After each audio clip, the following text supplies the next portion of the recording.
হুয়াল্লাযী আরসালা রাসূলাহু বিল হুদা ওয়া দীনিল হক লিইয়ুযহিরাহু আলাদ দীনি কুল্লিহি ওয়ালাউ কারিহাল মুশরিকুন। মহান আল্লাহ সমস্ত প্রশংসা, দরুদ ও সালাম নাযিল হোক প্রিয় নবী মুহাম্মদুর রাসূলুল্লাহ সাল্লাল্লাহু আলাইহি সাল্লামের উপর। আল্লাহুম্মা সাল্লি আলাইহি আল্লাহুম্মা বারিক আলাইহি। আজকে 28শে জিলহজ 1429 হিজরি। এই শুক্রবার হচ্ছে এই হিজরি বছরের শেষ শুক্রবার। আগামী সপ্তাহে নতুন বছর 1430 হিজরির শুক্রবার শুরু হবে, নতুন বছর শুরু হবে। আমাদের যে শুক্রবারের ধারাবাহিক দর্শ ছিল বেশ কিছুদিন থেকে, তা হচ্ছে 3টি মূলনীতি সম্পর্কে, উসুলুস সালাসা। এই 3টি মূলনীতির যে কিতাবটি রয়েছে অত্যন্ত গুরুত্বপূর্ণ, যদিও আকারের দিক দিয়ে ক্ষুদ্র, যে সম্পর্কে প্রত্যেক মুসলিমের জ্ঞান হাসিল করা এবং তার মোতাবেক জীবন যাপন করা, তা বিশ্বাস করা ফরজ। প্রথম বিষয় ছিল আল্লাহ সম্পর্কে জ্ঞান হাসিল করা, দ্বিতীয় বিষয় ছিল আল্লাহর দ্বীন সম্পর্কে জ্ঞান হাসিল করা, তৃতীয় বিষয় ছিল আল্লাহ রসুল সাল্লাল্লাহু আলাইহি ওয়াসাল্লাম সম্পর্কে জ্ঞান হাসিল করা। 2টি বিষয় নিয়ে হজের আগেই দর্শ শেষ হয়ে গেছে। তৃতীয় বিষয়টি বাকি আছে, তা হচ্ছে রাসূলুল্লাহ সাল্লাল্লাহু আলাইহি ওয়াসাল্লামের সম্পর্কে সঠিক জ্ঞান হাসিল করা। তৃতীয় মূলনীতি, আল্লাহ পাক মুহাম্মদ সাল্লাল্লাহু আলাইহি ওয়াসাল্লামকে শেষ রাসূল করে প্রেরণ করেছেন। এ হচ্ছে আমাদের ঈমান। এবং তাকে সারা বিশ্ব জাহানের জন্য রাসূল করে প্রেরণ করেছেন।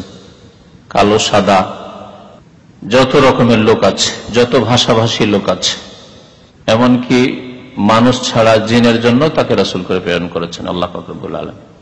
সমস্ত জাতির জন্য আল্লাহ পাক তাকে রহমত স্বরূপ, সুসংবাদদাতা, সতর্ককারী হিসাবে প্রেরণ করেছেন। এসব কথা কোরআন কারীমের বিভিন্ন আয়াতে রয়েছে। মহান আল্লাহ ইরশাদ করেছেন, ওয়া মা আরসালনাকা ইল্লা রাহমাতাল লিল আলামিন।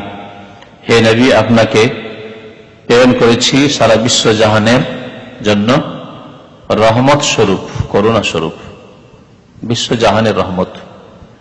আলামিন মানে শুধু মানুষ আর জিন নাই, যদিও আলামিনের শ্রেষ্ঠ সৃষ্টি, বিশ্বজগতের শ্রেষ্ঠ মখলুক মানুষ, তারপরে জিন। কিন্তু আল্লাহ পাক রব্বুল আলামিন তাকে শুধু মানুষ জিনের জন্য প্রেরণ করেননি, আলামিনের জন্য রহমত, অর্থাৎ পশু পাখি সমস্ত প্রাণীর জন্য রহমত স্বরূপ। এবং নবী সাল্লাল্লাহু আলাইহি ওয়াসাল্লামের জীবনে এইরকম বহু ঘটনা রয়েছে যে পশুর সাথে কি আচরণ মানুষের হওয়া উচিত তার শিক্ষা দিয়েছেন। একটি বড় বিষয় রয়েছে, আমি বেশ কিছুদিন থেকে চিন্তা করেছি যে সম্পর্কে একটা বক্তব্য হবে, ইনশাআল্লাহ মঙ্গলবারে হবে, অবশ্য মঙ্গলবারে ঈশান নামাজের পরে। আজকাল পশ্চিমা দেশগুলি, ইউরোপ, আমেরিকায় অ্যানিমাল রাইটস মানে পশু অধিকার, মানবাধিকার, এসব কথাবার্তা খুব বেশি বলা বলি হচ্ছে। বরং তাদের কাছে এক শ্রেণীর মানুষ চাইতে পশুর অধিকার বেশি, মুসলিমদের চাইতে পশুর অধিকার তাদের কাছে বেশি। এই পশুর অধিকারের শিক্ষাও তারা 200-250 বছর থেকে পেয়েছে, তার আগে তারা জানতো না। পক্ষান্তরে মুহাম্মদুর রাসূলুল্লাহ সাল্লাল্লাহু আলাইহি সাল্লাম, আল্লাহ রসুল, তিনি 1400 বছর আগে এই শিক্ষা আমাদেরকে দিয়ে গেছেন। আমাদের এই শিক্ষা অনেক পুরাতন, তারা এই শিক্ষা পরে গ্রহণ করেছে এবং প্রচার মাধ্যম তাদের হাতে, সেগুলি বেশি বেশি মানুষের কাছে কানে পৌঁছেছে, চোখে দেখছে, মনে করছে যে এরাই পশুর অধিকার বুঝছে। ইসলাম আসল মানুষের অধিকার, পশুর অধিকারের শিক্ষা দিয়েছে। তো নবী করিম সাল্লাল্লাহু আলাইহি ওয়াসাল্লামকে আল্লাহ সারা বিশ্ব জাহানের জন্য রহমত করেছেন। বিশ্ব জাহানের মধ্যে পশু পাখি রয়েছে, সেসবের জন্য আল্লাহ পাক তার রাসূলকে রহমত স্বরূপ প্রেরণ করেছেন। আল্লাহ পাক আরো ইরশাদ করেছেন, ওয়া মা আরসালনাকা ইল্লা কাফাতাল লিন-নাস। হে নবী, আপনাকে আমি প্রেরণ করেছি সমস্ত মানুষের জন্য। লিন-নাস মানে মানুষের জন্য, বরং আলিফ লাম যদি গ্রামারে বলা হয় ইস্তিগরাক, তাহলে সমস্ত মানুষের জন্য যথেষ্ট। আল্লাহ তার সাথে অতিরিক্ত বলছেন কাফাতাল লিন-নাস, সমস্ত মানুষের জন্য প্রেরণ করেছি। বাশীরা ওয়া নাযীরা, সুসংবাদদাতা করে যারা ঈমান নিয়ে আসবে, আমল করবে তার জন্য, যারা মুমিন মুসলিম হবে, যারা সৎ কর্মশীল হবে তাদের জন্য বাশীর, সুসংবাদদাতা করে তাদের জন্য সুসংবাদ দেওয়ার জন্য আপনি প্রেরিত হয়েছেন। ভাগ্যবান তোমরা, সুসংবাদ তোমাদের জন্য, দুনিয়া এবং আখিরাতে আসল শান্তি তোমাদের জন্য, জান্নাত তোমাদের জন্য। ফালা খাউফুন আলাইহিম ওয়া লা হুম ইয়াহজানুন, তোমাদের না কোনো দুশ্চিন্তা না ভয় রয়েছে। সুসংবাদ, এই সুসংবাদ দেওয়ার জন্য প্রেরিত হয়েছিলেন মুহাম্মদুর রাসূলুল্লাহ সাল্লাল্লাহু আলাইহি ওয়াসাল্লাম। নাযীরা, সতর্ককারী করে আল্লাহ বলছেন। যারা অস্বীকার করবে, যারা আল্লাহর তাওহীদকে শিরকে পরিবর্তন করে দেবে, তাওহীদের জায়গায় শিরক করবে, যারা কপটতা মুনাফিকের রাস্তা নেবে, যারা বেনামাজি হওয়ার রাস্তা নেবে, যারা গুনার পাপের রাস্তা নেবে, নাযীরা সাবধান, সতর্ক আল্লাহর আযাব থেকে।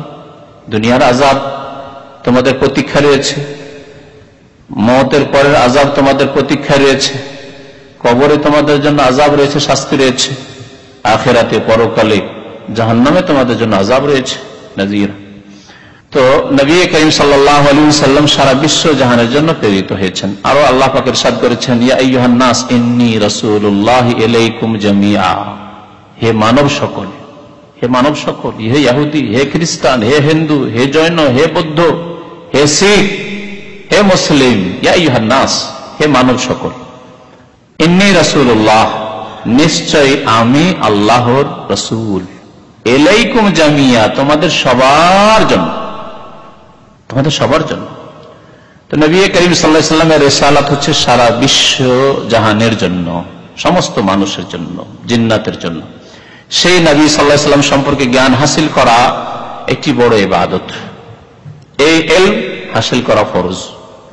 নবী করিম সাল্লাল্লাহু আলাইহি ওয়াসাল্লাম যেহেতু আমাদের জীবনের প্রত্যেকটি ক্ষেত্রে আদর্শ মানব, তার প্রত্যেকটি ক্ষেত্রে আমাদেরকে অনুকরণ করতে হবে, ইত্তেবা, অনুসরণ করতে হবে, তার আনুগত্য করতে হবে।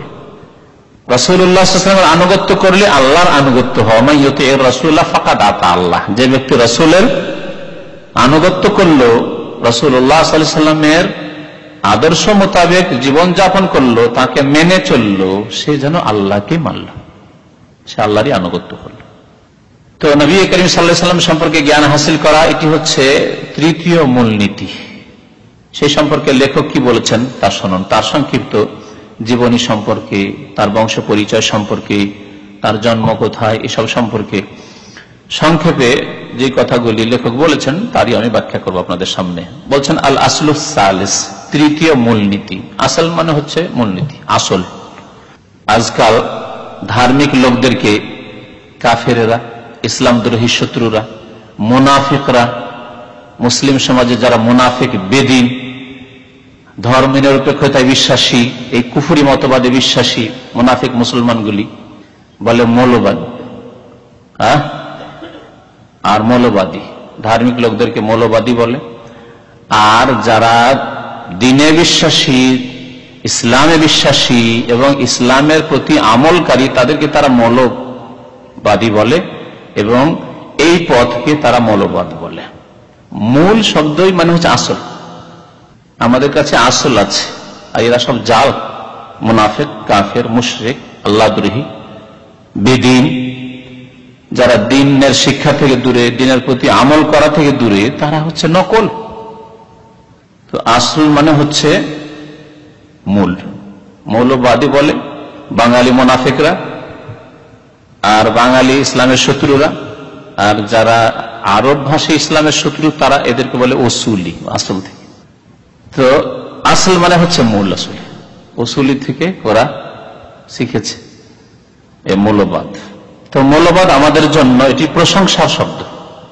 যেমন কবর পূজারী, বিদাতিরা ওয়াহাবি বলে কোরআন সুন্নাহর অনুসারীদেরকে। ওয়াহাবি বলে তারা গাল দিতে চেষ্টা করেছিল, কিন্তু আল্লাহ পাক তা দুয়াতে রূপান্তরিত করে দিয়েছেন, বলুন আলহামদুলিল্লাহ। ঠিক তেমনি কাফের, মুশরিক আর মুনাফিকরা, সেকুলার ইজমে বিশ্বাসীরা, ধর্মদ্রোহী, ইসলাম দ্রোহীরা, তারা মৌলবাদী বলে গাল দিতে চেয়েছিল, কিন্তু আল্লাহ পাক তাকেও দুয়াতে বদলে দিয়েছেন, আলহামদুলিল্লাহ। কারণ ওয়াহাব কার নাম? আল্লাহর নাম। আর ইয়া যদি নিসবতের লাগানো হয়, এখানে মাদ্রাসা পড়া হাফেজ আলেম অনেকে আছেন, বা এমনিও আমি বুঝালে বুঝবেন, সাধারণ যারা বাংলা ইংলিশ শিক্ষিত তারাও, ইয়াকে বলা হয় ইয়া নিসবতি, নিসবতের জন্য। ঢাকা যদি কোনো ঢাকাবাসী হয় তাহলে ঢাকা বি, তাই না? খুলনার লোক হয় খুলনা বি, হ্যাঁ। বাংলাদেশ, বাংলাদেশি ইয়া লাগালেন, তাই না? হিন্দ, ইন্ডিয়া, হিন্দি। তো ইয়াদ হচ্ছে নিসবতের, মানে ওই শহর বা ওই দেশের সাথে সম্পর্কিত আপনি। তাহলে ওয়াহাবে যখন ইয়া লাগাইলেন, ওয়াহাবি করলেন, তখন তার মানে হইল আল্লাহ ওয়ালা, আল্লাহর সাথে সম্পর্কিত। এদের সম্পর্ক কার সাথে? আল্লাহর সাথে। তারা গাল দিতে চেয়েছিল দুইটি ইসলামের শত্রু। এক হচ্ছে ব্রিটিশ ইসলামের শত্রু, যারা মুসলিম দেশগুলি দখল করেছিল, আর সেই যুগের আমাদের ঘরের ইসলামের শত্রু কবর পূজারী, সুফিবাদী বিশ্বাসী বিদআতপন্থীরা। এই মুশরিকরা গাল দিতে চেষ্টা করেছিল এই দুইটি দল, একটি হচ্ছে বাইরের শত্রু, একটি হচ্ছে ভিতরের ঘরের শত্রু। এই দুই শত্রু এই গালটি আবিষ্কার করেছিল, আল্লাহ পাক তাকে দুয়াই বদলে দিয়েছেন, ওয়াহাবি আল্লাহ ওয়ালা। তৃতীয় মূলনীতি হচ্ছে মারিফাতু নবিয়্যিকুম মুহাম্মাদিন সাল্লাল্লাহু আলাইহি ওয়াসাল্লাম, তোমাদের নবী মুহাম্মদ সাল্লাল্লাহু আলাইহি সাল্লাম সম্পর্কে জ্ঞান হাসিল করা। এ হচ্ছে আসল মারিফাত। মারিফাত মানে জ্ঞান হাসিল করা, আর মারিফাত মানে এই সুফিবাদের বিদাতি মারিফাত ইসলামে নেই, যে বিশেষ কিছু লোক মারিফত জানে, আর সে এমন মারিফাতের মারিফাত যে কোরআনেও নেই, হাদিসও নেই। এই জন্য শরীয়তের আলেমরা জানেন না, মুফাসসিরও জানেন না, মুহাদ্দিসও জানেন না, ফোকাহাও জানেন না, তারা জানে না। এটাই তো তাদের দাবি যে বড় বড় আলেম ওলামা কি করে মুরিদ হলো পীর সাহেবের। তার মানে ওই পীরেরাই শুধু মারিফাত জানে, কোরআন হাদিস পড়ে তারা খুঁজেই বলো না এই মারিফাত। তাহলে কোন মারিফাত? নিশ্চয়ই আল্লাহর মারিফাত নয়, আল্লাহর দ্বীনের মারিফাত নয়, রাসূলের মারিফাত নয়। কারণ এই তিন মারিফাত যদি হয়, আল্লাহর মারিফাত, রাসূলের মারিফাত আর দ্বীনের মারিফাত, তাহলে কোরআন হাদিসে মওজুদ আছে। আর বাকি কোন মারিফাত কোরআন হাদিসে নেই? শয়তানি মারিফাত নেই। আল্লাহরও জ্ঞান নাই, দ্বীনেরও জ্ঞান নাই, আল্লাহ পাকের নাজিলকৃত দ্বীনের এবং রাসূলের জ্ঞান নাই। সেই জ্ঞানগুলি বাতিল জ্ঞান রয়েছে শয়তানের কাছে। তাহলে এই যে মারিফতের নামে মারিফতি এলেম, আর ইসলামকে চার ভাগে ভাগ করা, মারিফত আর তরিকত আর হাকিকত আর শরীয়ত, এটি হচ্ছে শয়তানি ভাগ। একটি এই ভাগ ইসলামে নেই, মুখস্থ করে নেন। এবং এতে কোনো আমি অতিরঞ্জন বাড়াবাড়ি করে বলছি, আক্রোশে বলছি না, আল্লাহর কসম করে বলছি, কোনো বাড়াবাড়ি করে বলছি না আমার এলম মোতাবেক, এবং কোনো আক্রোশে বলছি না, খুব ঠান্ডা মেজাজে বলছি। ইসলামে এই ভাগ নেই। ইসলামে যা আছে, আল্লাহ সম্পর্কে জ্ঞান হাসিল করা, রাসূল সম্পর্কে জ্ঞান হাসিল করা, দ্বীনের সম্পর্কে জ্ঞান হাসিল করা, তা কোরআনে কারীমে মওজুদ রয়েছে, রাসূলুল্লাহ সাল্লাল্লাহু আলাইহি ওয়াসাল্লামের সহিহ হাদিসে মওজুদ রয়েছে। এর নাম হচ্ছে জ্ঞান হাসিল করা। তো মারিফাতু নবিয়্যিকুম, নবী সাল্লাল্লাহু আলাইহি ওয়াসাল্লাম সম্পর্কে মারিফাত হাসিল করা মানে জ্ঞান হাসিল করা, যা কোরআন সুন্নাহে মওজুদ রয়েছে, নবী সাল্লাল্লাহু আলাইহি ওয়াসাল্লামের সিরাতে মওজুদ রয়েছে, জীবনীতে মওজুদ রয়েছে, যেগুলো হাদিস সাহাবায়ে কেরামরা যেগুলি উল্লেখ করেছেন রাদিয়াল্লাহু তাআলা আনহুম আজমাইন। তো বলছেন যে তার সম্পর্কে জ্ঞান হাসিল করতে হলে জানতে হবে যে তার নাম কি, তার পিতার নাম কি, তার বংশ পরিচয় কি। ওয়াহুয়া, তিনি হচ্ছেন মুহাম্মদ সাল্লাল্লাহু আলাইহি ওয়াসাল্লাম। তার জমিনের নাম তার বংশের লোকেরা রেখেছিলেন, আব্দুল মুত্তালিব রেখেছিলেন মুহাম্মদ। আল্লাহ পাক তার এই নাম কোরআনে কারীমে উল্লেখ করেছেন, মুহাম্মাদুর রাসূলুল্লাহ ওয়াল্লাযীনা মা'আহু আশিদ্দাউ আলাল কুফফারি রুহামাউ বাইনাহুম। আল্লাহ পাক কোরআনে কারীমে বলেছেন, মা মুহাম্মাদুন ইল্লা রাসূল কাদ খালাত মিন ক্বাবলিহির রাসূল। মুহাম্মদ সাল্লাল্লাহু আলাইহি ওয়াসাল্লামের এই নাম কোরআনে কারীমে আল্লাহ পাক কয়েক জায়গায় উল্লেখ করেছেন। মা কানা মুহাম্মাদুন আবা আহাদিন মিন রিজালিক ওয়ালাকিন রাসূলুল্লাহ ওয়া খাতামান নবিয়্যিন, আল্লাহ পাক উল্লেখ করেছেন। আর আল্লাহ পাক আরেকটি নাম উল্লেখ করেছেন, আসমানি নাম, ফেরেশতাদের মধ্যে পরিচিত নাম আহমদ। ওয়াবাশশিরাম বিরাসূলিন ইয়াতি মিন বাদ ইসমুহু আহমদ, ইসমুহু আহমদ, তার নাম আহমদ। আহমদ আর মুহাম্মাদে শাব্দিক পার্থক্য, অর্থের দিক দিয়ে পার্থক্য আছে। এই দুইটি হচ্ছে নবী সাল্লাল্লাহু আলাইহি ওয়াসাল্লামের নাম, এবং দুইটি অত্যন্ত গুণপূর্ণ নাম। আহমদ মানে অতি প্রশংসাকারী বা সর্বাধিক প্রশংসাকারী। আহমদ ইসিম তাফজিল, আহমদ আফআলু, দেখেন ফাআলা ইয়াফআলু থেকে ইসিম তাফজিল হচ্ছে আফআলু। তো হামেদা আহমদ থেকে, সামিআসমাউ থেকে আহমদু মানে সর্বাধিক প্রশংসাকারী, সবার চাইতে বেশি প্রশংসা। তাফজিলের অর্থ হচ্ছে সবার চাইতে বেশি প্রশংসাকারী, মানে আকবর মানে সবার চাইতে বড়, সবকিছু চাইতে বড়। আহসান মানে সবার চাইতে সুন্দর, তেমনি আহমদ মানে সবার চাইতে বেশি প্রশংসাকারী। কার? আল্লাহর। আল্লাহর সবচেয়ে বেশি প্রশংসাকারী। সমস্ত মানুষ জিন চাইতে বেশি প্রশংসাকারী রাসূলুল্লাহ সাল্লাল্লাহু আলাইহি ওয়াসাল্লাম। তার এই নাম, নবী সাল্লাল্লাহু আলাইহি ওয়াসাল্লামের নাম মুহাম্মদ। মুহাম্মদ মানে প্রশংসিত। প্রশংসিত মানে কি? মানে তার প্রশংসা করা হয়েছে। যেমন তিনি সবচেয়ে বেশি প্রশংসা করেছেন আল্লাহ পাকের, তেমনি সমস্ত মানুষ জিনের মধ্যে সবচেয়ে বেশি প্রশংসার যোগ্য এবং প্রশংসা করা হয়েছে আর হচ্ছে, কিয়ামত পর্যন্ত হবে কার? মুহাম্মদ সাল্লাল্লাহু আলাইহি ওয়াসাল্লাম। মানুষ জিনের মধ্যে সবচেয়ে বেশি প্রশংসা হয়েছে, হচ্ছে, হবে মুহাম্মদ সাল্লাল্লাহু আলাইহি ওয়াসাল্লামের। প্রশংসিত তিনি এবং প্রশংসার অধিকারীও। আল্লাহ পাক রব্বুল আলামিনের পরে সৃষ্টি জগতে সবচেয়ে বেশি প্রশংসার অধিকারী মুহাম্মদ সাল্লাল্লাহু আলাইহি ওয়াসাল্লাম। তো যেমন নাম তেমন তার গুণ বা কাম। হুয়া মুহাম্মদ বিন আব্দুল্লাহ, তার পিতার নাম ছিল আব্দুল্লাহ। মুশরিকি আমলে মক্কার মুশরিকরা শিরকি নামও রাখত আর সুন্দর নামও রাখত। যদিও তারা শিরক করত, কিন্তু আল্লাহ বিশ্বাসী ছিল, আল্লাহ তৌহিদে বিশ্বাসী ছিল না। তৌহিদকে তারা বিকৃত করে শিরকে রূপান্তরিত করেছিল। আল্লাহর একত্রের দিন, ইব্রাহিম আলাইহিস সালামের দিনকে তারা শিরকে পরিণত করেছিল। কিন্তু তাদের মধ্যে তৌহিদের কিছু কথাবার্তা, নাম এগুলি ছিল, এজন্য তৌহিদি নামও রাখত আর শিরকি নামও রাখত। যেমন আজকালকার কবর মাজারপন্থী বিদআতপন্থীদের নামগুলি ওই রকমই। ইসলামেরও কিছু আছে আর শিরক ভরা আছে। মক্কার কুরাইশরা ওই রকমই করেছিল, একেবারে কুরাইশদের অনুকরণ করেছে আজকের উম্মতে মুসলিমার কবরপন্থীরা, মাজার পূজারীরা, যারা জিলানি, চিশতি, গস, কুতুব এসব বিশ্বাসী। কুতুবরা পৃথিবী ধরে আছেন, পৃথিবী নিয়ন্ত্রণ করেন। তাদের সামনে পৃথিবীটা হচ্ছে পানের বাটুয়ার মতো। মনে আছে না? নেই? বলে গেছেন? কোন কিতাবে আছে একটু স্মরণ করিয়ে দিই আপনাদের। চরমনাইর কিতাবে আছে যে রশিদ আহমদ গাঙ্গুহির সামনে পৃথিবীটা তার মতো, পানের বাটুয়ার মতো। ধরলে পানের বাটো ধরে আছাড় দিয়ে ভেঙে ফেলে দিল, তাই না? মন হলে ভেঙে দিলেন, আপনি মন হলে পকেটে ঢুকিয়ে দিলেন, মন হলে কাউকে দিয়ে দিলেন পানের বাটো, নাও তুমি নাও, তাই না? ওই রকমের নাকি রশিদ গাঙ্গুহির সামনে পৃথিবী পানের বাটুয়ার মতো। ইচ্ছা হলে কোন ভক্ত মরিদকে দাও, নাও তুমি নাও, ইচ্ছা হলে তার কাছ থেকে কেড়ে নিল। আমিরকে গরিব করে দিল, গরিবকে আমির করে দিল। এই ক্ষমতা নাকি কুতুবদের থাকে। এই কথা হক্কানি পীরের তরিকায় রয়েছে, মানে যাদেরকে লোকেরা হক্কানি বলছে, আমি বলছি না, আর শরীয়ত বলেনি। এই পীরতন্ত্রের দুই ভাগ নেই। যাদেরকে লোকেরা হক্কানি পীর বলছে তাদের কিতাবে রয়েছে।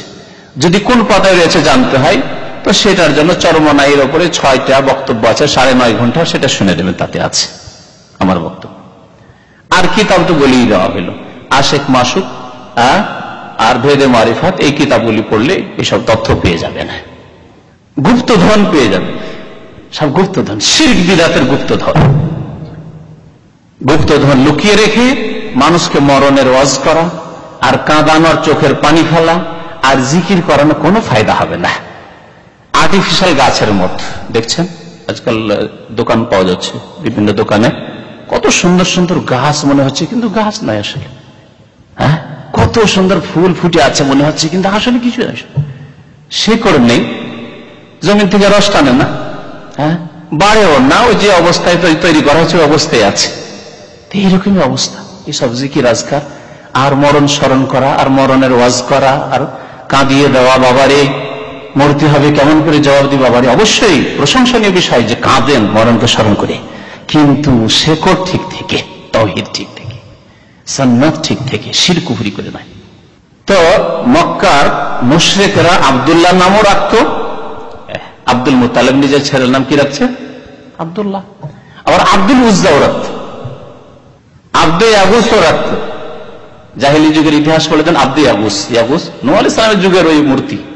হ্যাঁ, লা তাযারুন্না আলিহাতাকুম ওয়া লা তাযারু ওয়াদ্দাম ওয়ালা সুআ ওয়ালা ইয়াগুসা ওয়া ইয়াউকা ওয়া নাসরা, আব্দে ইয়াগুস রাখত ওরা। আব্দুল উজ্জা, আবু সুফিয়ান যখন ক্ষয়ক্ষতি করলো ওহদ যুদ্ধে ইসলামের, মুসলিমের, তখন বলেছিল লানাল উজ্জা ওয়ালা উজ্জা লাকুম, দেখো আমাদের উজ্জা দেবী আছে, তোমাদের উজ্জা নাই ওমর, সেই জন্য তোমরা আজকে হতাহত হয়েছো। লানাল উজ্জা ওয়ালা উজ্জা লাকুম। তখন নবী করিম সাল্লাল্লাহু আলাইহি ওয়াসাল্লাম বলে জবাব দাও। ওমর বলছে কি জবাব দেব ইয়া রাসূলুল্লাহ? বলছে জবাব দাও আল্লাহু মাওলানা ওয়ালা মাওলা লাকুম, আল্লাহ আমাদের মাওলানা আছে, অভিভাবক আছেন, তোমাদের কোনো অভিভাবক নেই, অভিভাবক ছাড়া তোমরা মানুষ। আর একটি স্লোগান দিয়েছিল, আজকাল স্লোগান দেয় না, বিজয় স্লোগান, এরকম বিজয় স্লোগান দিয়েছিল আবু সুফিয়ান রাদিয়াল্লাহু তাআলা, পরে মুসলমান হয়েছিলেন, কিন্তু তার দ্বারা এইসব ক্ষয়ক্ষতি বা এসব হয়েছিল কুফরির অবস্থায়। ইসলাম কবুল করলে আল্লাহ অতীতের গুনাহ খাতা মাফ করে দেয়। তো বলে উঠেছিল যে আওলো হোবাল, আওলো হোবাল মানে হোবালের জয়, হোবালের জয়, আওলো মানে জয়, উঁচা হলো, জিতলো, আওলো হোবাল, হোবালের জয়। নবী করিম সাল্লাল্লাহু আলাইহি ওয়াসাল্লাম ওমরকে বলছেন যে ওমর জবাব দাও। ওমরের কণ্ঠ খুব জোরালো কণ্ঠ ছিল, জোরালো কণ্ঠ জবাব দাও যাতে ওদের কাছে আওয়াজ পৌঁছে। ইয়া রাসূলুল্লাহ কি জবাব দেব, জবাব তো খুঁজে পায় না, জবাব শিখিয়ে নেই। বলে বল আল্লাহু আ'লা ওয়া আজাল, আল্লাহু আ'লা ওয়া আজাল, আল্লাহ হচ্ছেন মহান এবং আজাল শ্রেষ্ঠ মহিমাময়, আল্লাহু আ'লা ওয়া আজাল। তো তারা শিরকি নামও রাখতো, ইসলামী নামও রাখতো। আজকাল এই বিদআতপন্থীদের নামে এরকম পাবেন।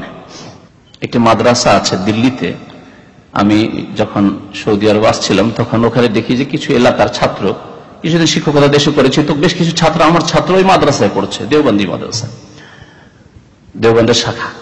মাদ্রাসাটির নাম বলছি, মাদ্রাসা হুসাইন বক্স। মাদ্রাসার নাম হচ্ছে হুসাইন বক্স। হুসাইন বক্স মানে কোনদিন চিন্তা করেছেন? হুসাইন বক্স মানে হুসাইনের দান, বক্সে দাও মানে দান করে দেয়। এই জন্য যারা কোরআন খানিতে বিশ্বাসী, কোরআন খানি করে মৃতের নামে, তারা কি করে যে আল্লাহ আমরা যে কোরআন খতম করলাম, আল্লাহ নেকিটা অমুক আমার বাবাকে বা দাদাকে বা অমুক হাজি সাহেবকে কি করে দাও, বক্সে দাও, বা আমি বক্সে দিলাম, এরকম বলে। বক্সে দাও মানে বকশিস করা, দান করে দাও। তো হুসাইন বক্স মানে হুসাইনের দান। হুসাইনের বক্স কিছু আছে নাকি পৃথিবীতে? হুসেনের দান না মাদ্রাসা আছে, না হুসেনের দান পৃথিবী আছে, না হুসেনের দান কোন রুজি রিজিক আছে? সবকিছু কার দান? আল্লাহ পাকের দান। তাহলে এই নাম কি শিরকি নাম নয়? আলী বক্স। তারপরে পাকিস্তানে, ভারতে উর্দু ভাষীদের বহু নাম আছে এরকম শিরকি, পীর বক্স, পীর বক্স নাম আছে, মানে পীরের দান, বড় শিরকি নাম। বেরেলভিদের নাম আজকাল খুব ব্যাপক হয়ে রাখছে ভারত, পাকিস্তান, বাংলাদেশে। আব্দুল মুস্তফা, আব্দুল নবী, আব্দুর রসুল, আর ওটাকে একটু হালকা করে মার্জিত, হালকা করে, তারপরে জায়েজ নাই গোলাম রসুল, গোলাম নবী, যদিও ওর হয়তো গোলামের দুটি অর্থ হয়, তারপরেও গোলাম মানে গোলামও হয়, যদি উর্দু মিডিয়াম রাখেন বা ফার্সি রাখেন গোলাম মানে দাস, তাহলে আব্দুল মুস্তফার অর্থ হলো। আর আরবিতে গোলাম মানে বালক বা ছেলে, না বালক ছেলেকে গোলাম বলে। তো যদি তাই অর্থ, দ্বিতীয় অর্থ নেন, তাহলে গোলাম নবী মানে নবীর ছেলে। তো নবীর ছেলে তো কেউ নেই, নবীর কোন ছেলে নেই, মেয়ে শুধু ছিল বেঁচে। সেজন্য আল্লাহ পাক বলেছেন মা কানা মুহাম্মাদুন আবা আহাদিন মির রিজাল, কিছুক্ষণ আগে আয়াত পাঠ করেছেন। মুহাম্মদ সাল্লাল্লাহু আলাইহি ওয়াসাল্লাম তোমাদের কোন পুরুষের পিতা নন, মানে কোন ছেলে সন্তান তার বেঁচে থাকেনি। সুতরাং কেউ বলবে যে আমার নাম গোলাম নবী, গোলাম রসুল, আমি রসুলের সন্তান, রসুলের বৎস, এই অর্থে নাম রেখেছি, এটাও জায়েজ নাই, আল্লাহ নিষেধ করছেন। তাদেরকে তাদের বাবার সাথে সম্পর্কিত করে ডাকো, আল্লাহ পাক বলছেন সূরা আযাবে। এটি হচ্ছে আল্লাহর নিকট ন্যায়সঙ্গত কথা। আর তুমি বলবে তোমার বাবার নাম হচ্ছে আব্দুর রহমান বা হাবিবুর রহমান, আর বলছে গোলাম নবী, গোলাম রসুল, আগে মানে নবীর বালক আর রসুলের বালক, না, জায়েজ নাই। তাহলে এই অর্থে শিরকে না পৌঁছিল, এদিক দিয়ে জায়েজ নাই। আর যদি গোলাম মানে দাস নেন, আব্দের মানে নেন, তো আব্দুল মুস্তফা, আব্দুল নবী, আব্দুর রসুল নাম রাখা যেমন শিরকি নাম, তেমনি গোলাম নবী, গোলাম রসুল নাম রাখা। এই তৌহিদ গুলি না, এই তৌহিদের শিক্ষা আছে, না এই শিক্ষার চর্চা আছে, না সংশোধন আছে, না মানুষের মধ্যে জ্ঞান আছে। আলেম ওলামা যদি না শিখায়, জনসাধারণ শিখবে কি? এখন পর্যন্ত সেই মাদ্রাসা, খুব প্রাচীন মাদ্রাসা, মনে হয় 100 বছরের বেশি হয়ে গেছে, ইংরেজের আমলের মাদ্রাসা, হুসেন বক্স মাদ্রাসা, নাম পরিবর্তন করা যাবে না? মাদ্রাসা ইসলামিয়া, জামিয়া ইসলামিয়া, আরো কোন নাম দেন, মানুষের নাম দিয়ে করতে পারেন। মানে এখানে মাদ্রাসা তো আবু বকর সিদ্দিক, মাদ্রাসা তো হাফসা, মাদ্রাসা তো আয়েশা সিদ্দিকা, অসুবিধা নেই। কিন্তু আপনার হোসেন বক্স মাদ্রাসা, হোসেনের দান মাদ্রাসা, শিরকি নাম। মাদ্রাসার নামই যদি শিরকি হয়, তাহলে শিক্ষা সেখান থেকে কি হবে? আর তো মক্কার মুশরিকদের মধ্যে এরকমই ছিল, তাওহীদেরও কথা ছিল, নাম ছিল, আর শিরকি নামও ছিল। ওই রকমই আজকাল বিদাতি সমাজে আছে। আপনি কোরআন সুন্নাহর অনুসারী হবেন, শিরক মুক্ত হন। নামের ক্ষেত্রে, আকীদার ক্ষেত্রে, আমলের ক্ষেত্রে শিরক মুক্ত হন। গায়ে যদি তাবিজ থাকে তাবিজ ছেড়ে ফেলেন, শিরক মুক্ত হন। সুতা টাকা বেঁধে রেখেছেন যে এতে আমি বালা মুসিবত থেকে দূরে থাকবো, আমার ছেলে মেয়ে নিরাপদ থাকবে, ছিঁড়ে ফেলেন। বাড়িতে গাড়িতে কিছু ঝুলিয়ে রেখেছেন যে তাহলে বদনজর থেকে বেঁচে থাকবে, ইত্যাদি ছিঁড়ে ফেলেন, কারণ এগুলি শিরক। নবী করিম সাল্লাল্লাহু আলাইহি ওয়াসাল্লামের পিতার নাম ছিল আব্দুল্লাহ, নাম তৌহিদি নাম ছিল। দাদার নাম ছিল Abdul Muttalib. Abdul Muttalib, মুত্তালিবের Das বা বান্দা, এটির নাম তৌহিদি নাম নয়, শিরকের আমলের নাম ছিল। বিন হাশেম, হাশেমের তাহলে পুত্র আব্দুল মুত্তালিব, আব্দুল মুত্তালিবের পুত্র আব্দুল্লাহ, আব্দুল্লাহ পুত্র হচ্ছেন মুহাম্মদ সাল্লাল্লাহু আলাইহি ওয়াসাল্লাম। ওয়া হাশেম মিন কুরাইশ, এই হাশেম গোত্র কুরাইশ বংশ থেকে, এই জন্য নবী সাল্লাল্লাহু আলাইহি ওয়াসাল্লামের গোত্রকে বলা হয় হাশেম গোত্র, আর বংশ হচ্ছে কুরাইশ বংশ। বংশটা একটু বড়, আর গোত্র বংশের একটা শাখাকে গোত্র বলা হয়। কুরাইশ মিনাল আরব, আর কুরাইশ বংশ আরব বংশের অন্তর্ভুক্ত। আরবে মুস্তাআরাব, আরবকে তিন ভাগে ভাগ করা হয়েছে তারিখ ইতিহাসের কিতাবে। আরবে বায়েদা, যাদেরকে আল্লাহ ধ্বংস করে দিয়েছেন, যেমন আদ সামুদ এসব সম্প্রদায় ছিল, তাদেরকে আল্লাহ ধ্বংস করে, তাদের প্রজন্ম আর পৃথিবীতে নেই। আদ সামুদকে আল্লাহ সমনে বিনাশ করে ধ্বংস করে দিয়েছে, তাদের আযাব ইলাহি এমন নেমে এসছে যে সব ধ্বংস হয়ে গেছে ওই সব সম্প্রদায়। এরা আরবে বায়েদা। আরবে আরেবা, যারা আসল আরব, এরা হচ্ছে অধিকাংশ প্রাচীন ইয়ামানি যারা, এরাকে আরবে আরেবা বলা হয়, যাদের প্রাচীন যুগ থেকে আরবি ভাষা ছিল। আরবে মুস্তাআরাবা, যাদের আসল মাতৃভাষা আরবি ছিল না, কিন্তু পরবর্তীকালে তারা, পরবর্তীকাল আজকালকার জামানা হিসেবে অনেক আগে, হয়তো 5000 বছর আগে, কিন্তু পরবর্তীকালে তারপরেও তারা আরব এলাকায় এসে বসবাস আরম্ভ করে, তারপরে তাদের ভাষা আরবি হয়ে যায়, তাদেরকে বলা হয় আরবে মুস্তাআরাবা। এই তিনটি ভাগ তারিখের কিতাবে পাবেন।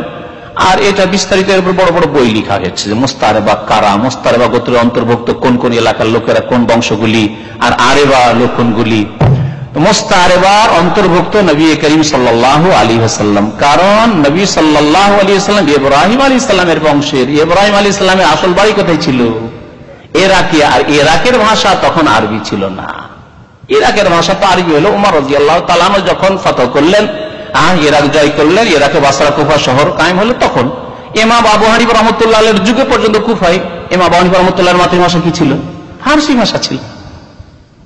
তাহলে আজরের ভাষা, ইব্রাহিম আলাইহিস সালামের আসল জন্মগত ভাষা আরবি ছিল না। এই জন্য পরে ইব্রাহিম আলাইহিস সালাম যখন ইসমাইলকে আর হাজারকে রেখে দিয়ে চলে গেলেন মক্কায়, মক্কায় যখন আরব বংশ যাতায়াত করতো, থাকতো, মাঝে মাঝে এসে ওখানে তাঁবুটা নিয়ে থাকতো, ওদের আশেপাশে থাকতে থাকতে আরবি শিখলেন ছোট থেকেই। আরবরা হচ্ছেন, মানে আরবে মুস্তাআরাবা হচ্ছেন ইসমাইল আলাইহিস সালামের বংশোদ্ভূত বা যুররিয়াত, মানে আওলাদ। ইবনে ইব্রাহিম আল খলিল, ইসমাইল আলাইহিস সালাম হচ্ছেন ইব্রাহিম খলিলুল্লাহ ছেলে। আলাইহি ওয়া আলা নবিয়িনা আফদালুস সালাতু ওয়াস সালাম, তাঁর প্রতি, মানে ইব্রাহিম আলাইহিস সালামের প্রতি, ওয়া আলা নবিয়িনা, আমাদের নবী মুহাম্মদ সাল্লাল্লাহু আলাইহি ওয়াসাল্লামের প্রতি, আফদালুস সালাতু ওয়াস সালাম, সবচাইতে উত্তম শ্রেষ্ঠ সালাত এবং সালাম পেশ করছি। লেখক বলছেন, আর আমাদের দেশের বিদআতপন্থীরা যারা তাওহীদ সুন্নাহর শত্রু, তারা বলে যে ওয়াহাবিরা দুরূদ পড়ে না। এই কিতাবটি লিখাই হচ্ছে শাইখুল ইসলাম মুহাম্মদ বিন আব্দুল ওয়াহাব রাহমাতুল্লাহ আলাইহি, তার ভাষায় বলছে, তিনি বলছেন আলাইহি ওয়া আলা নবিয়িনা আফদালুস সালাতু ওয়াস সালাম, শুধু সালাত সালাম নয়, আফদালুস সালাতু ওয়াস সালাম, সবচাইতে শ্রেষ্ঠ, সবচাইতে উৎকৃষ্ট সালাত এবং সালাম পেশ করছি আমি ইব্রাহিম খলিলুল্লাহর প্রতি এবং আমাদের নবী মুহাম্মদ সাল্লাল্লাহু আলাইহি ওয়াসাল্লামের প্রতি। এই জন্য মাঝে মাঝে আমি বলি যে যারা বিদাতিরা গাল দেয় কোরআন সুন্নাহ অনুসারীকে, এই বলে যে ওয়াহাবি মরদুদ, না ফাতিহা না দুরুদ, এটি ভারতীয় বিদাতিদের একটা ছন্দ তৈরি করা আছে। তো এই ছন্দে কি বলা হয়েছে? ওয়াহাবিরা মরদুদ, আল্লাহর রহমত থেকে বিতাড়িত। কখনো না, তারাই বিতাড়িত যারা বলে, কারণ এই খারাপ গুণগুলি তাদের কাছে আছে, আমাদের কাছে নেই, বা যাদেরকে ওয়াহাবি বলা হচ্ছে তাদের কাছে নেই। কোরআন সুন্নাহ অনুসারী না আরবের কোরআন সুন্নাহ অনুসারীদের কাছে এই খারাপ গুণ আছে, না ভারত উপমহাদেশ, বাংলাদেশ, পাকিস্তানের কোরআন সুন্নাহ অনুসারীদের মধ্যে এই গুণ আছে, খারাপ গুণ তাদের মধ্যে আছে। কি দুটি খারাপ গুণ বলেছে? যে না ফাতিহা না দুরুদ, এরা ফাতিহাও পড়ে না আর দুরুদও পড়ে না, সেই জন্য এরা কি মারদুদ। তাহলে মারদুদ কেন? ফাতিহা না পড়ার কারণে আর দুরুদ না পড়ার কারণে। শুনবেন এখন হাকিকত, বিদাতীদের কাছে ফাতিহা আর দুরুদের তেমন কোনো মূল্য নেই। এই কবর পূজারীদের মযহাবে, তাদের তরিকাতে ফাতিহা এবং দুরুদের তেমন কোনো মূল্য নেই, হালকা মূল্য আছে। এই ফাতিহা দুরুদ বিনে তাদের নামাজ হতে পারে, ফাতিহা ছাড়া আর দুরুদ ছাড়া তাদের নামাজ হয়। কিন্তু যাদেরকে তারা ওয়াহাবি বলছে আরব দেশের অথবা ভারত, বাংলাদেশ, পাকিস্তানের যাদেরকে তারা ওয়াহাবি বলে, তাদের আকীদা হচ্ছে যে সূরা ফাতিহা ছাড়া কোনো নামাজ হয় না, দুরুদ রুকুন দুরুদ ছাড়া কোনো নামাজ হয় না, ফরজ হয় না, নফল হয় না, সুন্নত হয় না, বিতর হয় না, একা হয় না, জামাতে হয় না, ইমামের হয় না, মুক্তাদির হয় না। শুনে রাখেন ভালো করে। তাহলে মারদুদ কে? ওরা যারা এগুলোকে গায়র জরুরি মনে করে যে নামাজে দুরুদ না পড়লেও হয় নামাজ, দুরুদ পড়া সুন্নাত, তাদের হুকুম শুনেন। তাদের কাছে দুরুদ নামাজে পড়া সুন্নাত। ফরজ কতটুকু শোনাচ্ছি। ফিকহ যারা পড়েছেন, কদরি পড়েছেন, হিদায়াহ পড়েছেন, বেকা পড়েছেন, তারা কিতাব আবার দেখে নেবেন যদি মনে না থাকে। তাদের কাছে নামাজে ফরজ হচ্ছে মিকদার ও তাশাহুদ, বসা। তাশাহুদ পড়তে যতক্ষণ সময় লাগে ততক্ষণ বসা, বাস। তাশাহুদ পড়াও নয়, তাশাহুদের সমান বসলেই ফরজ আদায় হয়ে যায়। তাহলে একটা লোক নামাজের শেষখানে তাশাহুদের সমপরিমাণ বসে যদি ইচ্ছা করে সালাম ফিরাও তাদের কাছে ফরজ না, ইচ্ছা করে নামাজ বিরোধী কোনো কাজ করে, যেটাকে তাদের ভাষা বলে যে খুরুজ বেসুনহি, ইচ্ছা করে একটা নামাজ বিরোধী, নামাজ বিপরীত কাজ করে দেন, বেরিয়ে চলে যান, নামাজ তাদের কাছে হয়ে যাবে। পক্ষান্তরে কোরআন সুন্নাহর অনুসারী তাদেরকে তারা ওয়াহাবি বলছে আত্তাহিয়াত ছাড়া নামাজ হয় না, যাতে আছে আসসালামু আলাইকা আইয়ুহান নবী ওয়া রাহমাতুল্লাহি ওয়া বারাকাতুহু। তাহলে সালাম নবীর উপর পেশ না করলে নামাজ হয় না। আল্লাহুম্মা সাল্লি আলা মুহাম্মদ, দুরূদ ইব্রাহিমে না পড়লে নামাজ হয় না। এই দুটি হচ্ছে রুকুন কোরআন সুন্নাহর অনুসারীদের কাছে। যারা সরাসরি কোরআন সুন্নাহর প্রতি আমল করার চেষ্টা করে তাদের হচ্ছে এটি মত। পক্ষান্তরে যারা বলে ভায়া দিয়ে কোরআন হাদিস মানবো, কোরআন হাদিস মানবো, কিন্তু আমাদের ইমাম সাহেব গুরুজি যেটাকে স্বীকৃতি দিয়েছেন সেই তরিকা মোতাবেক নামাজ পড়বো, সেই তরিকা মোতাবেক আমরা দুরূদ পড়বো, তাদের মাসলাক হচ্ছে যে আত্তাহিয়াত না পড়লেও নামাজ হয়ে যাবে, দুরূদ না পড়লেও নামাজ হয়ে যাবে। সূরা ফাতিহা, সূরা ফাতিহা সম্পর্কে তাদের মত হচ্ছে মুক্তাদির জন্য পড়াই জায়েজ নাই। না ফাতিহা কারা করলো? তারাই তো করলো যে মুক্তাদি, আর অধিকাংশ লোক মুক্তাদি। ইমাম তো একজন রে ভাই, তাই না? প্রত্যেক মসজিদে ইমাম মাত্র একজন, মুক্তাদি হচ্ছে 500-700 হয়তো। তাহলে শতকরা কি হাজারে বলতে হবে, হাজারে 2-3টে ইমাম ধরেন আর বাকি সবই তো মুক্তাদি। তারা অধিকাংশই কি করে না, সূরা ফাতিহা পড়ে না। শুধু পড়ে না নয়, বলে নাজায়েজ, ইমামের পেছনে সূরা ফাতিহা পড়া তাদের কাছে জায়েজই নয়, জায়েজ নাই। সিররি তো জায়েজ নাই, জহরি তো জায়েজ নাই, জোহর আসর নামাজও জায়েজ নাই, মাগরিবের এশা তৃতীয় চতুর্থ রাকাতে ওসবও জায়েজ নয়, আর জহরি যেগুলোতে সূরা জোরে পড়া হচ্ছে সেখানেও জায়েজ নাই, জায়েজই নয় তাদেরকে সূরা ফাতিহা পড়া। তাহলে সূরা ফাতিহার বিরোধী তো তারা বেশি। তাহলে মারদুদ আবার কি হবে? উল্টো গাল তাদের উপরে গিয়ে পড়লো না? নবী করিম সাল্লাল্লাহু আলাইহি ওয়াসাল্লাম এই জন্য বলেছেন, কোন মানুষ যদি কোন মুসলিম ভাইকে বলে কাফের অথবা মারদুদ, তাহলে দুইজনের একজন অবশ্যই মারদুদ কাফের হবে। মান কালা লি আখিহি, কেউ যদি নিজের ভাইকে বলে ইয়া কাফের, হে কাফের, অথবা বলে হে মারদুদ, মারদুদ মানে আল্লাহর রহমত থেকে আপনি ওকে বঞ্চিত করছেন। আপনি আপনারা ইখতিয়ারে কি রহমত আছে? রহমত কি আপনি দখল করে আছেন আল্লাহ নাকি? যে আপনি ইচ্ছা মতো আপনি যাকে ইচ্ছা রহমতে ঢোকাবেন আর যাকে ইচ্ছা রহমত থেকে বের করে দিবেন? কিন্তু আল্লাহর রহমত ইউতি নাই আসা, আল্লাহ পাক যাকে ইচ্ছা তাকে দেবেন। তাহলে আপনি কুকিগত কি করবেন আল্লাহর রহমত? নিজের ধন সম্পদ কুকিগত করে রাখতে পারেন না, আরে আল্লাহর রহমতকে কুকিগত করে রাখবেন না। আমরা এই রহমতের শুধু অধিকারী, বাকি মারদুদ। তাহলে মারদুদ কে? কোন ভাইকে কেউ যদি মারদুদ বলে তাহলে দুইজনের একজন অবশ্যই মারদুদ হবে, দেখলেন? সুতরাং এইরকম বাড়াবাড়ি কখনো করবেন না। আল্লাহর হস্তে নামাজটা সংশোধন করে নেন, আর সূরা ফাতিহা দিয়ে নামাজ পড়েন। আত্তাহিয়াত আর দুরূদ দিয়ে নামাজ পড়ছেন, ওটাকে ফরজ মনে করেন, সুন্নাত মনে করিয়েন না, ওটাকে গায়র জরুরি মনে করিয়েন না। ওটা না পড়লেও নামাজ হয়ে যায়, এইসব ফতোয়া রাখেন, ওই কিতাবই থাক, আর আপনি কোরআন সুন্নাহ মোতাবেক আমল করেন। কিতাবে আছে, কিতাবে থাক। আপনাকে কিতাব বলতে হয়, আল কিতাব কোরআন এবং হাদিসের অনুসরণ করতে বলা হয়েছে। আর মানুষের লিখা কিতাব হিদায়াত বিকায়াত আর কুদরি এইসবকে অন্ধভাবে ফলো করবেন, এই কথা আপনাকে শেখানো হয়নি। তো ইব্রাহিম খলিলুল্লাহ আলাইহি ওয়া আলা নবিয়িনা আফদালুস সালাতু ওয়াস সালাম, লেখক বলছেন যে ইব্রাহিম খলিলুল্লাহর উপর সালাম পেশ করছি, আর নবী আমাদের নবী সাল্লাল্লাহু আলাইহি ওয়াসাল্লামের উপর সর্বোত্তম সালাম এবং সালাত পেশ করছি। ওয়ালাহু মিনাল উমরি 63 সানা। নবী করিম সাল্লাল্লাহু আলাইহি ওয়াসাল্লাম বয়স কত ছিল? ইংরেজিটা আগে জানছেন? 63 বছর। 63 বছর। 63 সানা, 63 বছর ছিল। মিনহা 40 ক্বাবলা নবুওয়াহ, তার মধ্যে 40 বছর নবুয়ত প্রাপ্তির পূর্বে ছিল, অর্থাৎ 40 বছর বয়সে গিয়ে নবী সাল্লাল্লাহু আলাইহি ওয়াসাল্লাম নবুয়ত রিসালাত পেয়েছেন। ওয়া 23 নবিয়ান ওয়া রাসূলান, 23 বছরের জীবন হচ্ছে নবুয়তের জীবন আর রিসালাতের জীবন। নবী রাসূল হয়ে 23 বছর বেঁচে ছিলেন। তো মোট হয়ে গেল তাহলে 63 বছর। এর মধ্যে মক্কায় কত বছর? বাস 53 বছর। 40 বছর এবং নবী হওয়ার পরে 13 বছর, তাহলে 53 বছর হচ্ছে মক্কাতুল মুকাররমায়। বাকি বাঁচে আর 10 বছর। হিজরতের পরে নবী করিম সাল্লাল্লাহু আলাইহি ওয়াসাল্লাম 10 বছর মদিনায় থেকেছেন, তারপরে আল্লাহ পাক রব্বুল আলামিনের ডাকে সাড়া দিয়েছেন, ইন্তেকাল করেছেন।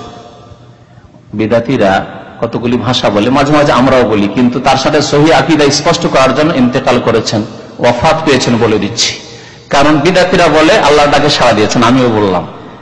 হ্যাঁ, তার মানে এই নয় যে তিনি আল্লাহর ডাকে সাড়া দিয়েছেন মারা যাননি, আবার এইরকমই জীবিত আছেন, না। তারপরে বিদাতীরা বলে যে আল্লাহ পেয়ারা হয়ে গেছে, আমরাও বলি আল্লাহ পেয়ারা হয়েছে নিঃসন্দেহে, হ্যাঁ, আল্লাহর সাথে মিলিত হয়েছেন নিঃসন্দেহে, কিন্তু তার সাথে সাথে তিনি ইন্তেকাল করেছেন। দুনিয়ার যে হায়াত ছিল সেটা শেষ হয়েছে। এটি কোরআনের কথা না মন গড়া আমাদের কথা? আল্লাহ পাক কোরআনে কারীমে ইরশাদ করেছেন, ইন্নাকা মাইয়াতুন ওয়া ইন্নাহুম মাইয়াতুন। হাফেজ সাহেবরা সূরা জুমার, সূরা জুমার আল কোরআন বলছে, কোরআনে কারীম আল্লাহ পাক ইরশাদ করেছেন, ইন্নাকা মাইয়াতুন, নিশ্চয় আপনি মাইয়াত। মাইয়াত মানে মৃত। তারপরে বলবেন না না, নবী করিম সাল্লাল্লাহু আলাইহি ওয়াসাল্লাম জীবিত আছেন আর আমাদের মতোই জীবিত আছেন। আজকে থেকে 7 থেকে 8 বছর আগে মাসিক মদিনা পত্রিকা লিখলো যে নবী সাল্লাল্লাহু আলাইহি ওয়াসাল্লাম জীবিত আমাদের মতো। তো বাহরাইনে গিয়েছিলাম বক্তব্য করার জন্য, ওখানে আমাদের এক ইঞ্জিনিয়ার ভাই আছেন নোয়াখালীর, জাযাহুল্লাহু খাইর, আল্লাহ পাক ইঞ্জিনিয়ার হলো, তাকে আল্লাহ পাক খুব সুন্দর হিদায়াত করেছেন। তিনি বললেন, যখন আমি এই পত্রিকা পড়লাম মদিনা যে আমাদের মতো জীবিত, তখন আমি প্রশ্ন আবার লিখে পাঠালাম এই খান সাহেবকে যে আমি শুধু একটি দলিল চাই যে আমাদের মতো জীবিতের দলিল চাই, আমাদের মতো এই কথাটুকু দলিল চাই, কোরআন থেকে অথবা সহিহ হাদিস থেকে। এখনো জবাব আসেনি। এখন আমার সাথে টেলিফোন যোগাযোগ আছে, আজকে থেকে 4-5 বছর আগে গিয়েছিলাম, সেখানে ওনার বাড়িতে ছিলাম, কয়েকটা মসজিদে বক্তব্য করেছিলাম। তো এই হচ্ছে আলেমদের অবস্থা আমাদের, যারা মুফাসসিরে কোরআন, যারা তাফসীর লিখেছেন, কিন্তু ভেজাল ঢুকে রেখে দিয়েছেন। নবী জীবিত আবার আমাদের মতো, আর কোরআন কি বলছে? হ্যাঁ, ইন্নাকা মাইয়াতুন। তাহলে কোরআনের আসলটা নেবেন না ওই বিকৃত তাফসীর নেবেন কোরআন বাদ দিয়ে? হে আয়াত তুমি থাকো, তোমাকে বুঝি না, তোমাকে মানি না, আমার হুজুর জি খান সাহেব যে তাফসীর করছে সেটা নেব, এটা নেবেন? আপনার বিবেক নেই? আল্লাহর কথা বাদ দিয়ে, রাসূলের কথা বাদ দিয়ে আপনি খান সাহেবের কথা আর জান সাহেবের কথা আর অমুক সাহেবের কথা, মাওলানার কথা, হুজুরের কথা নেবেন না? আমার কথা, হুজুরের কথা, খান সাহেবের কথাকে কোরআন সুন্নাহর কষ্টি পাথরে যাচাই করতে হবে, বাছাই করতে হবে। যেটা কোরআন সুন্নাহর অনুকূলে হবে সেটা নেবেন, সে খান সাহেবের হোক আর জান সাহেবের হোক আর আমার হোক, কারো হোক। আর যেটা ভুল হবে, ইচ্ছা করে ভুল হইতে পারে, অনিচ্ছাকৃত ভুল হইতে পারে, আকীদার ভুল হইতে পারে, মাসলা মাসাইল ফিকহের ভুল হইতে পারে, সেটা ছেড়ে দিতে হবে। এই রাস্তাটা কেন বুঝতে পারছি না আমরা অনেকে? আল্লাহ পাক রব্বুল আলামিন নবী সাল্লাল্লাহু আলাইহি ওয়াসাল্লাম সম্পর্কে আরো কয়েকটি আয়াতে তার ইন্তেকালের কথা উল্লেখ করেছেন। যাই হোক, সেটি আসল বিষয় আজকে নয়, সেজন্য এখান থেকে শেষ করছি। আর একটি আয়াত কোরআনে কারীমে যথেষ্ট আপনার জন্য, একজন মুসলিম হিসাবে। একটি আয়াতের একটা অংশকে কেউ যদি অস্বীকার করে তাহলে সে কি হবে ওটা আপনারা নিজেরাই বুঝতে পারছেন। একটি অংশ অস্বীকার করা আর পুরো কোরআন অস্বীকার করা একই কথা। কেউ যদি বলে সূরা কাউসারে ফাসাল্লি লিরাব্বিকা ওয়ানহার, আমি সালাত তো মানছি, নামাজ মানছি, কিন্তু কুরবানি মানছি না, মুসলমান থাকবে? তাহলে কেউ যদি ইন্নাকা মাইয়াতুন, না না না তিনি মারা যাননি, এই কথা আমি মানি না, তাহলে মুসলমান থাকবে? চিন্তা করেন। তো নবী করিম সাল্লাল্লাহু আলাইহি ওয়াসাল্লাম 10 বছর হিজরতের পরে মদিনায় কাটালেন। 63 বছর বয়স হইল, বিদায় নিলেন দুনিয়া থেকে। আল্লাহ পাক রব্বুল আলামিনের ডাকে ইন্তেকাল হলো তার। নব্বিয়া বি ইকরা, তিনি নবীও ছিলেন রাসূলও ছিলেন। তাকে নবী বানানো হয়েছে ইকরা আয়াত দিয়ে। ইকরা দিয়ে যে আয়াতগুলি শুরু হয়েছে সেই আয়াতগুলি নাজিল করার মাধ্যমে আল্লাহ পাক তাকে নবী বানিয়েছেন। ইকরা বিসমি রাব্বিকাল্লাযী খালাক, খালাকাল ইনসানা মিন আলাক, ইকরা ওয়া রাব্বুকাল আকরাম আল্লাযী আল্লামা বিল কলম, আল্লামাল ইনসানা মা লাম ইয়ালাম। 5টি আয়াত নাজিল হলো প্রথম হীরা পাহাড়ের গুহায়, যেটাকে আজকাল জাবালে নূর বলা হচ্ছে। সেখানে নবী সাল্লাল্লাহু আলাইহি ওয়াসাল্লাম প্রথম নবী হলেন। তারপরে দ্বিতীয় পর্বে কিছুদিন পরে, ইখতিলাফ আছে কদিন পরে অথবা ক বছর পরে, ইখতিলাফ এই বিষয়টি তো রয়েছে, ঐতিহাসিক ইখতিলাফ। দ্বিতীয় পর্বে নাজিল হলো ইয়া আইয়ুহাল মুদ্দাসসির কুম ফাআনজির ওয়া রাব্বাকা ফাকাব্বির ওয়া সিয়াবাকা ফাতাহহির, সূরা আল মুদ্দাসসিরের আয়াতগুলি। তো এতে আল্লাহ পাক রব্বুল আলামিন বললেন ইয়া আইয়ুহাল মুদ্দাসসির, হে চাদর আবৃত, দেশার মানে ওপরের কাপড়, শরীরের সবচেয়ে উপরে যে কাপড় থাকে সেটাকে দেশার বলা আরবি ভাষায়, আর সবচেয়ে ভিতরে গায়ে লেগে যে কাপড় থাকে তাকে শেয়ার বলা হয়। শুনে রাখেন, শেয়ারুন ওয়া দেশারুন। তাহলে আমরা গেঞ্জি পরি ভিতরে, এটা হচ্ছে শেয়ার, আর ওপরে যদি চাদর থাকে, রুমাল থাকে, একটা গামছা গায়ে দিয়ে আছেন ওপরে, জামা টামার উপরে, সেটা হচ্ছে দেশার। অথবা কিছু নেই তো উপরে জামা যেটা আছে জুব্বা আছে, সেটা হচ্ছে দেশার।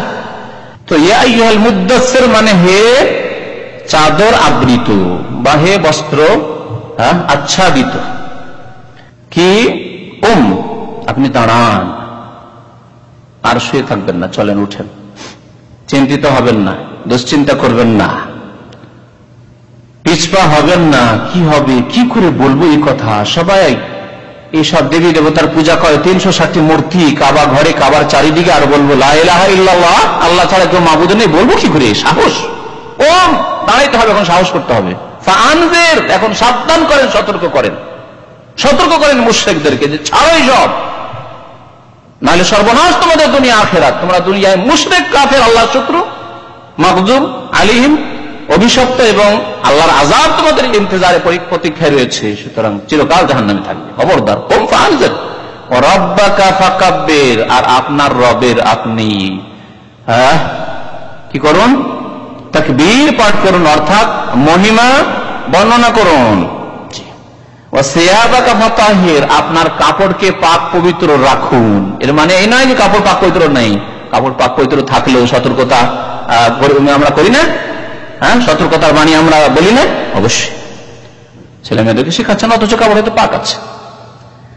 তো আল্লাহ পাক রব্বুল আলামিন কাপড়কে পাক পবিত্র রাখতে বলেছেন। আর কেউ কেউ এর তাফসীর করেছে আপনার অন্তরকে দুশ্চিন্তা থেকে পাক করুন, সিয়াব মানে অন্তরের অর্থ নিয়েছেন, কেউ কেউ তাফসীর এই তাফসীর করেছেন। আরবি ভাষায় এরকম বলে উদ্দেশ্য কখনো কখনো করা যায়, কি তাফসীর বলে দিলাম। কিন্তু বাহ্যিক তাফসীর হচ্ছে আপনার কাপড় চোপড় পাক রাখুন, কারণ তার উপর নির্ভর করছে আপনার বহু ইবাদত বন্দেগী। কাপড় যদি পাক না থাকে তাহলে নামাজ হবে না, নামাজ না হলে মুসলিম থাকতে হবে না। সিয়াবাকা ফাতাহহির ওয়া রুজজা ফাহজুর, অপবিত্রতাকে ত্যাগ করুন। রুজ মানে অপবিত্রতা, এটা হচ্ছে শাব্দিক অর্থ, এটি আম তাফসীর, সাধারণ তাফসীর।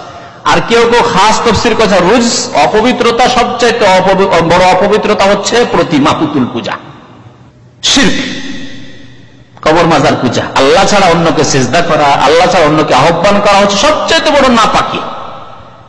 কারণ কাপড়ের নাপাকি যদি থাকে, তো আজকের কাপড়টা নাপাক ছিল, আজকের নামাজটা হলো না। কিন্তু অন্তরে যদি শিরক কুফরি নাপাকি থাকে, তাহলে সারা জিন্দেগির কোন ইবাদতবন্দি কবুল হবে না, আর অতীত সমস্ত ইবাদতবন্দি ধ্বংস হয়ে যাবে, ঠিক না? তাহলে সবচেয়ে বড় নাপাকি হচ্ছে অন্তরের শিরক কুফরির নাপাকি। আল্লাহ পাক এজন্য বলছে ওয়া রুজজা ফাহজুর, হে নবী আপনি প্রতিমা পুতুলের শিরকের অপবিত্রতাকে ত্যাগ করুন, খবরদার ও কাছে যেন না, মুশরিকদের মেলায় যাবেন না, ওরসে যাবেন না। হিন্দুদের যেমন মেলায় পূজার মেলায় যাবেন না, তেমনি যারা কবর পূজারী মুসলিম তাদের ওরস, খাসি বকরি নিয়ে যে ওরসের মেলায় যায়, খবরদার সেখানেও যাবেন না। এ হচ্ছে ওয়ারুজা ফাহজুর, ত্যাগ করুন আপনি শিরক। তো আল্লাহ পাক রব্বুল আলামিন এই সূরা মুদ্দাসসির আয়াতগুলি নাযিল করে রাসূল বানালেন। তাহলে নবী আর রাসূলের পার্থক্য কি? এই কথা বলতেই প্রশ্ন জাগে, নবী রাসূলের পার্থক্য কি? উলামায়ে কেরামরা পার্থক্য করেছেন দুই রকম করে। একটি যেটা প্রসিদ্ধ পার্থক্য লেখক উল্লেখ করেছেন বা ভাষ্যকার শেখ ইবনে উসাইমিন রাহমাতুল্লাহ আলাইহি উল্লেখ করেছেন, তা হচ্ছে ওয়াল ফারকু বাইনা রাসূল ওয়ান নবী কামা ইয়াকুলু আহলুল ইলম। নবী এবং রাসূলের মাঝে পার্থক্য যেমন আহলে ইলম মানে উলামায়ে কেরামরা করেছেন, তা হচ্ছে আন্নান নবী হুয়া মান উহিয়া ইলাইহি বিশারইন ওয়া লাম ইউমার বিতাবলীগিহি। নবী ওই ব্যক্তিকে বলা হয় যার কাছে কোন শরীয়তের ওহী তো হয়েছে কিন্তু তাকে তাবলীগের প্রচারের পৌঁছে দেওয়ার আদেশ করা হয়নি। তার মানে আল্লাহর কাছ থেকে ওহী আসে, ফেরেশতাদের মাধ্যমে তার কাছে ওহী আসে, আসমানি খবর আসে, বিধিবিধান আসে, কিন্তু তাকে নিজে আমল করার জন্য বলা হয়েছে গ্রামবাসীকে পৌঁছাও, তোমার কওমকে জাতিকে পৌঁছাও, তাবলীগ করো, প্রচার করো, এই আদেশ করা হয়নি। এটি হলো কিসের সংজ্ঞা? নবীর সংজ্ঞা। রাসূলের সংজ্ঞা বলছেন ওয়া রাসূল মান আওহাল্লাহু ইলাইহি বিশারইন ওয়া আমারা বিতাবলীগিহি ওয়াল আমালি বিহি। রাসূল তাকে বলা হয় যার কাছে আল্লাহ কোন শরীয়তের ওহীও করেছেন এবং তার প্রচারের আদেশও করেছেন আর আমলের আদেশ করেছেন। তাহলে পার্থক্য কোনখানে হইল? ওহী দুইজনের উপরই হয়েছে, নবীর প্রতি ওহী হয়েছে, ফেরেশতা এসেছেন ওহী নিয়ে, আর রাসূলের প্রতি এসেছেন, কিন্তু নবীকে তাবলীগের আদেশ করা হয়নি, প্রচারের আদেশ করা হয়নি, আর রাসূলকে তাবলীগের প্রচারের আদেশ করা হয়েছে। তাহলে নবীকে কি করা হয়েছে? ওহী করা হয়েছে যে আপনি আমল করেন, ব্যাস। আর রাসূলকে ওহী করা হয়েছে, ওহীও করা হয়েছে, বলা হয়েছে আপনি আমল করেন আর প্রচার করেন, তাবলীগ করেন।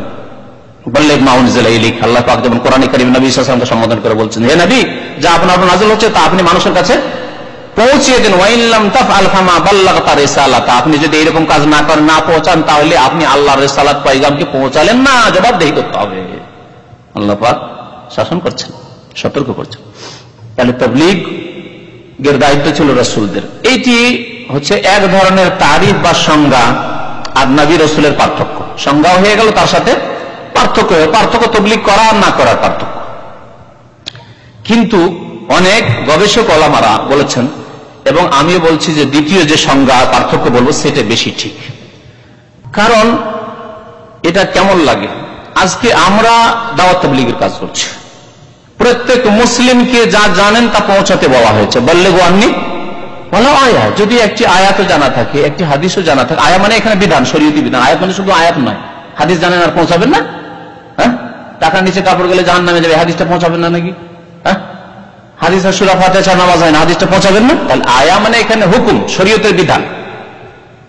যদি শরীয়তের একটি ছোট বিধানও জানা থাকে তাও পৌঁছে দাও আমার পক্ষ থেকে, তাহলে আমরা তো তাবলীগের আদেশ আমাদেরকে হয়েছে। তাহলে নবীগণকে ওহী হচ্ছে আর তাবলীগের আদেশ হবে না, শুধু তুমি নিজে আমল করে, এটা কেমন কথা হইল? আপত্তি এই সংজ্ঞার উপর।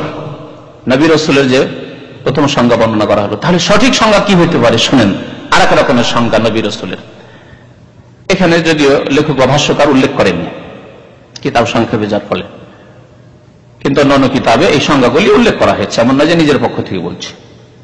তা হচ্ছে যে নবী তাকে বলা হয় যার কাছে ওহী এসেছে কিন্তু নতুন শরীয়তের ওহী আসেনি, আগেরই শরীয়ত ছিল, আগের রাসূলের শরীয়ত ছিল, আর তাকে বলা হয়েছে আগের রাসূলের যে শরীয়ত আছে তার কি করো? তাবলীগ করো। তাহলে নবীর সংজ্ঞা হয়ে গেল রাসূল মান উহিয়া ইলাইহি বিশারইন জাদীদ, যার কাছে নতুন শরীয়তের ওহীও এসেছে এবং তাকে তাবলীগ করতে বলা হয়েছে, তিনি হচ্ছেন রাসূল। মুহাম্মদ রাসূলুল্লাহ সাল্লাল্লাহু আলাইহি ওয়াসাল্লাম নতুন শরীয়তের কিতাব আল কোরআন এসেছে এবং তাকে তাবলীগ করতে বলা হয়েছে। ঈসা আলাইহিস সালাম নবীও এবং রাসূল, তার কাছে ওহী এসেছে, ইনজিল নাযিল হয়েছে এবং প্রচারও করতে বলা হয়েছে রাসূল। মুসা আলাইহিস সালাম, তার কাছে ওহী এসেছে, তাওরাত নাযিল হয়েছে আর তাবলীগও করতে বলা হয়েছে রাসূল। কিন্তু জাকারিয়া, ইয়াহইয়া, ইয়াহইয়া, ঈসা আলাইহিস সালামের সমসাময়িক তারা নবী, তাদের কাছে কোন কিতাব নাযিল হয়েছে, নতুন শরীয়ত নাযিল হয়েছে না। বনি ইসরাইলদের কাছে যে শরীয়ত ছিল, তাওরাতের শরীয়ত ছিল, তারই প্রচার করতে বলা হয়েছে তাদেরকে।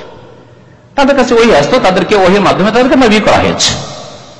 ইব্রাহিম আলাইহিস সালাম রাসূল, আল্লাহ রাসূল, কিন্তু তারপরে ইসমাইল, ইসহাক, ইয়াকুব, ইউসুফ, তারা নবী আম্বিয়া, তাদের কাছে নতুন শরীয়ত আসেনি, তোমাদের পিতা তোমাদের দাদা ইব্রাহিম খলিলুল্লাহর কাছে যে সুহফে ইব্রাহিম এসেছে তার তোমরা কি করো?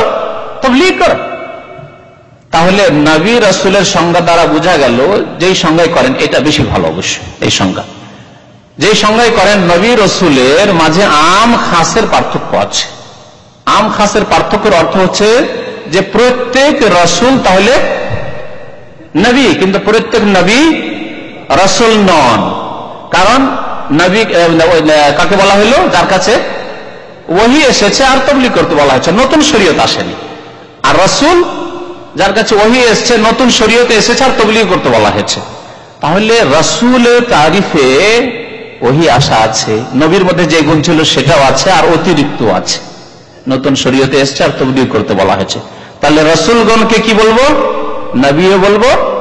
রাসূল মুহাম্মদ সাল্লাল্লাহু আলাইহি ওয়াসাল্লাম তাহলে নবীও এবং রাসূলও। ইব্রাহিম খলিলুল্লাহ নবীও এবং রাসূল। মুসা ঈসা আলাইহিস সালাম তারা নবী এবং রাসূল। নূহ আলাইহিস সালাম নবী এবং রাসূল। কিন্তু অন্যান্য আম্বিয়া কেরাম যাদের সম্পর্কে কিতাব তাদের কাছে এসছে এরকম জানা নেই, বা তাদের কিছু আগেই দেখা যাচ্ছে যে একজন রাসূল এসছেন যার কাছে কিতাব এসছে আর সেই বংশের সেই গোত্রের নবী তারা, তাহলে তাদেরকে বলবো তারা নবী আগের কিতাবের প্রচার করেছেন। আরো একটা স্পষ্ট উদাহরণ, একই যুগে মুসা আলাইহিস সালামের সাথে হারুন তার আপন ভাই। হারুন আলাইহিস সালামের কোনো কিতাব নাযিল হয়নি। আল্লাহ বলছেন হারুন তুমিও যাও তোমার ভাইয়ের সাথে। মুসা বলছেন তোমার ভাইকে নিয়ে যাও, তোমার সহযোগিতা করবে। তো এখানে মুসা আলাইহিস সালাম আল্লাহর রাসূল ও নবীও, কিন্তু হারুন আলাইহিস সালাম আল্লাহর নবী। মুসা আলাইহিস সালামের উপর যে তাওরাত নাযিল হয়েছে, তুর পাহাড় থেকে তাওরাত গিয়ে নিয়ে আসলে সেই তাওরাতেরই প্রচার করতেন ভাইয়ের সাথে হয়ে। এ হচ্ছে নবী এবং রাসূলের পার্থক্য। দ্বিতীয় যে সংজ্ঞা বললাম আর পার্থক্য বললাম এটা বেশি সহি আর সূক্ষ্ম। সময় হয়ে যাচ্ছে তাই না? তারপর ওয়াউরসালা বিল মুদাসসির বলছেন যে নবী করা হয়েছে নবী সাল্লাল্লাহু আলাইহি ওয়াসাল্লামকে ইকরা দিয়ে, ওয়াউরসালা বিল মুদাসসির, আর রাসূল বানানো হয়েছে সূরা মুদাসসিরের আয়াতগুলি নাযিল করে। ওয়াবালাদুহু মক্কা, তার শহর ছিল জন্মভূমি মক্কা। ওয়া হাজারা ইলাল মদিনা, এবং হিজরত করেছেন নবী করিম সাল্লাল্লাহু আলাইহি ওয়াসাল্লাম মদিনা শহরের দিকে। বাকি ইনশাআল্লাহ তাআলা আল্লাহ পাক রব্বুল আলামিন সুস্থ সহিহ